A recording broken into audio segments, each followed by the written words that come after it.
Year வந்துட்டாலே யூடியூபர்ஸ்க்கும் இன்ஃப்ளூயன்சர்ஸ்க்கும் கை கொடுக்கக்கூடிய ஒருத்தர் நாஸ்ட்ராடமஸ்.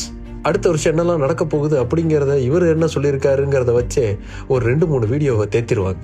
நாஸ்ட்ராடமஸை பற்றி பார்க்கறதுக்கு முன்னாடி இந்த மாதிரியான இன்ட்ரெஸ்டிங்கான விஷயங்களை தெரிஞ்சுக்கிறதுக்கு பிக் பேங் போகன் சேனலில் ஃபாலோ பண்ணிக்கோங்க.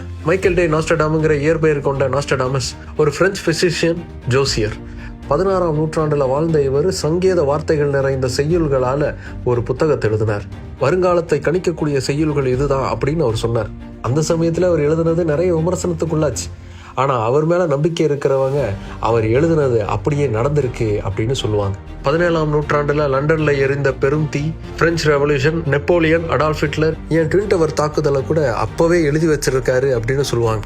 அவருடைய புத்தகம்ங்கிறது இன்னைக்கு தேதி வரைக்கும் 200 எடிஷனை தாண்டி சக்சஸ்ஃபுல்லா வித்துக்கிட்டு இருக்கு. இப்படி தன்னுடைய ஒரு புத்தகத்தை வச்சு பல நூற்றாண்டுகளுக்கு பல பேரை வாழ வச்சுக்கிட்டு இருக்கக்கூடிய நாஸ்ட்ராடமஸ் 1503ஆவது வருடம் பிறந்த தினம் இன்று. நாஸ்ட்ராடமஸ் யாரு, அவர் உண்மையிலேயே வருங்காலத்தை ப்ரெடிக்ட் பண்ணாரா, அது உண்மையிலேயே நடந்துச்சா அப்படிங்கிறத எல்லாம் முழுமையாக அவருடைய வரலாறோட தெரிஞ்சுக்கிறதுக்கு பிக் பேங் போகன் நாஸ்ட்ராடமஸ்னு சர்ச் பண்ணுங்க. வீடியோ கிடைக்கும், பாருங்க, என்ஜாய் பண்ணுங்க.